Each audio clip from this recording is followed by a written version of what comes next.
It's time now for Korea Book Club, our weekly dive into the world of Korean literature and books through works available in English translations and in Korean as well. Joining us this week, we have with us a cultural essayist, Colin Marshall, host of the podcast Korean 한국, and the author of the essay collection 한국 요약 금지. He joins us in the studio. Colin, hello, it's great to see you. Thanks for having me, Jung-ho. Okay, so today you've brought in a book on a subject close to the hearts of many Koreans today. That's travel. Indeed, especially around Chuseok time when many Koreans opt to go abroad increasingly. But when I first started reading Korean books quite a while ago now, I couldn't believe how much shelf space travel occupies in Korean bookstores.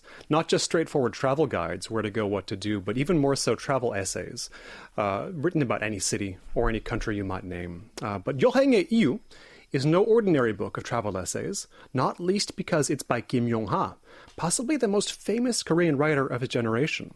He's best known for novels like 나는 나를 파괴할 권리가 있다, 빛의 제국, 검은 꽃, and 살인자의 기억법, or as they've been published in English translation, I Have the Right to Destroy Myself, Your Republic is Calling You, Black Flower, and Diary of a Murderer, among others.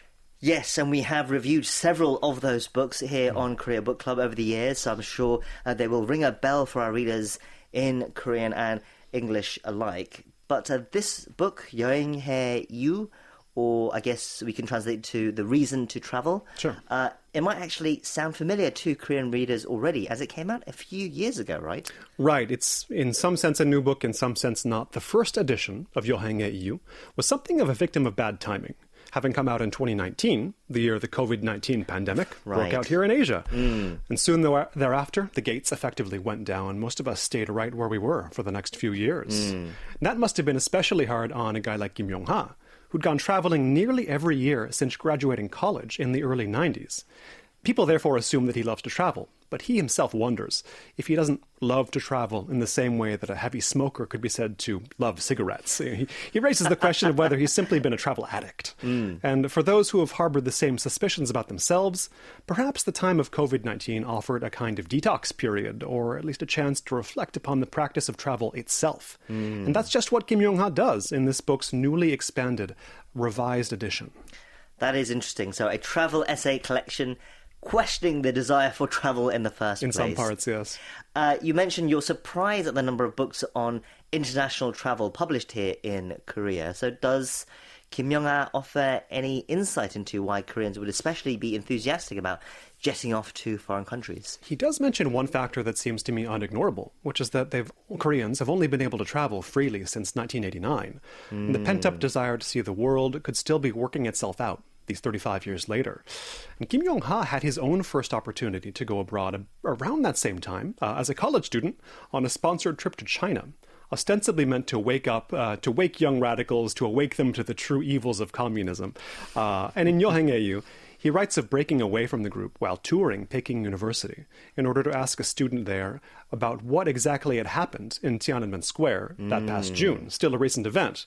And the young man with whom he struck up a conversation refused to talk about it, but he did extend an invitation to his dorm room, which was full of English language textbooks and had a map of the United States on the wall. So for the young Kim Yong-ha, it was a shock to find in the very heart of Red China a representative of a generation dreaming of America. Like any worthwhile travel experience, it contradicted everything he thought he knew about the place he was going. Yes, that's definitely one reason to travel, to find out about the world firsthand and a chance to reassess what you might have thought about a place, what you thought you knew about a place and its people.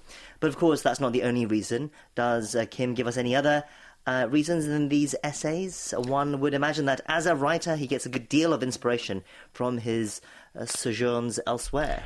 I suspect some of the experiences he has on his travels, more so the unplanned ones than the planned ones, do end up in his fiction in one form or another. And of course, certain books of his have necessitated research abroad. 검은 꽃, or Black Flower, for instance, is about Korean migrant workers in early 20th century Mexico. And physically going down to the Yucatan Peninsula, that surely helped him imbue that novel with a sense of place. But on the whole, as he explains, he doesn't draw inspiration from traveling. Nor, unlike some other writers, does he travel in order to write. And that may have something to do with the story he tells early in the book of scheduling a stay in Shanghai expressly to finish writing a novel there, then getting immediately deported upon arrival due to his having neglected to arrange a visa. Okay, wow, yes, that is an oversight. Although I'm surprised, actually, the airline didn't check with him in Korea, actually, before he got on the plane, as I believe that is what they usually do. It surprised me, too, but somehow he slipped through and had to buy a ticket in cash right there, or on his card, but he was offered to pay in cash, so he was surprised by that, too. In any case, that sounds like a humorous story. Indeed. Presumably, some writers work best amid the comforts of home, though. But if such a globe-trotting and prolific writer such as Kim isn't inspired by travel, then what is he inspired by? In the book, he makes explicit that his main source of inspiration is his Mogugo, or native language, that is, the Korean language, which, no matter where he may physically be in the world, remains in some sense the country he always inhabits. And I'm reminded of the Japanese novelist Mizumura Minae's non-fiction book, The Fall of Language in the Age of English. In it, she describes her experience at the International Writing Program at the University of Iowa, a school whose writer's workshop is well known for producing many a young American novelist over the past couple of generations. And there she meets Kim Yong-ha, who'd also been invited to the program, describing him with a reference to his love of visiting Japanese hot springs, once again, travel. At one point, Mizumura finds herself astonished to consider that, and I quote, "All of us, each and every one, were writing in our own language. Not only there in Iowa, but everywhere on Earth. All kinds of writers were writing in their own language. It made no difference whether a writer's language had hundreds of millions of potential readers or a few 100,000. Either way, they wrote in their own language, as if to do so were the most natural act imaginable." And as Kim Yong-ha puts it in 여행의 이유, he sees the work of writing not as telling a particular kind of story or dealing with a particular subject, but simply using the Korean language. And as it happens, my own first encounter with Kim Yong-ha involved both travel and the Korean language. The very first essay I ever published on Korean literature was about the English translations of his novels. A year or so later, while preparing to make my first trip to Korea, I sent him an email, and he invited me for a cup of coffee in Busan, where he was then living. We met, and I seized the chance to practice the Korean I'd been learning for just a few years at that point, and generously, despite having excellent English, he spoke back to me in Korean, adjusting to my relatively low skill level. And I remember we talked about the time he spent as a Korean teacher before turning full-time writer, and that experience can't be entirely irrelevant to his relationship with his language, the Korean language.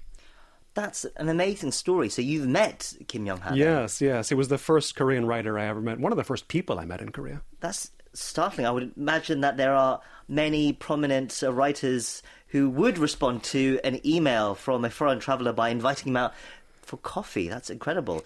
Do you think he'd have done that for someone who wasn't coming from the US? Hard to say, but definitely different social rules do seem to apply to the traveller. And that's a phenomenon with which Kim Yong-ha actually deals at some length in 여행의 이유.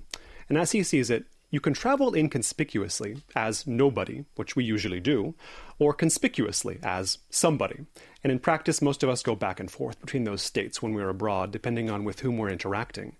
There's something about travel that makes people more open or willing to lend a hand than they would be in their own country or with their own countrymen, or so it seems to me, and I think to Kim Yong-ha.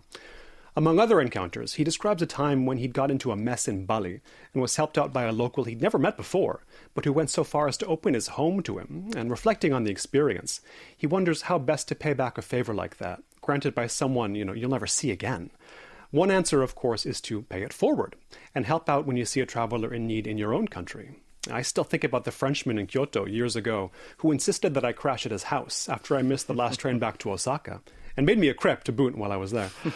I haven't gone that far myself, but I do make a point of meeting up with any visitors to Seoul who happen to get in touch with me, doing what I can to help them understand the city, and only occasionally getting pressed into the task of interpretation. Right. I've had similar experiences myself, and I think that is part of the joy of travel, to meet people, and often as a traveller you get to see the best of them. I mean, it may be brief, the encounters, and we might not get a deep sense of who they are, but it does give you, I think, a bit of hope for humanity as well by seeing the best sides of them. It does, and as Kim Yong-ha emphasizes in this book, it also gives you a sense of who you are. You discover something about yourself when you put yourself to the test traveling. And he's a novelist. He's written extensively on sort of storytelling theory and narrative. He understands this well. He has a sort of mythology-based view of all this, and so he knows that there's something mythical about travel, the way that he references the Odyssey a lot in this book. And it's like you put yourself to the test, you find something out about yourself. You might have an ostensible goal, but something else happens along the way, and the real goal, the goal of the story, becomes fulfilled for fiction or in life. Indeed. So finally, this book then is a collection of his stories from travelling and his thoughts on travel. But I understand that we get to learn some lessons on travelling along the way as well, some tips for travelling. Well, we'd actually do well to look first at the example of Kim Yong-ha's father. When he won his first big literary prize, which made him an official writer, as happens in Korea, Kim Yong-ha used the money to take his parents on their very first vacation abroad, a tour of Europe. After it was over, his father proudly showed him the notebook he'd been filling the whole time with notes on all the places they'd seen and transcriptions of practically everything the guide had told them along the way. I'm afraid that spirit of studiousness has withered in the Instagram generations, but on a more practical level, I'm definitely going to bear in mind Kim Yong-ha's hard-earned principle for eating at restaurants in foreign countries. If you're playing it safe, order from the top of the menu. If you're being adventurous, order from the bottom. Wow, that is actually a great tip. Order from the top to be safe, and the more down the menu list you go, the more adventurous the food gets. I never thought of that, actually. Nor had I, until he told me that in this book. That is really a great tip, and perhaps it is something I'll be using in the future as well. Well, that's it for today then. That was our review of 여행의 이유 by Kim Yong-ha for Korea Book Club. Colin, thank you for that once again, and we'll see you again next time. Take care. Thank you, Jang-ho, and happy Chuseok. And that wraps up our holiday editions of Korea24. We'll be back with our regular show tomorrow, so do join us again then to get your daily dose of Korean news analysis. Till then, we hope you have a great day. I've been your host, Kwon Jang-ho, and thank you as always for listening. Goodbye.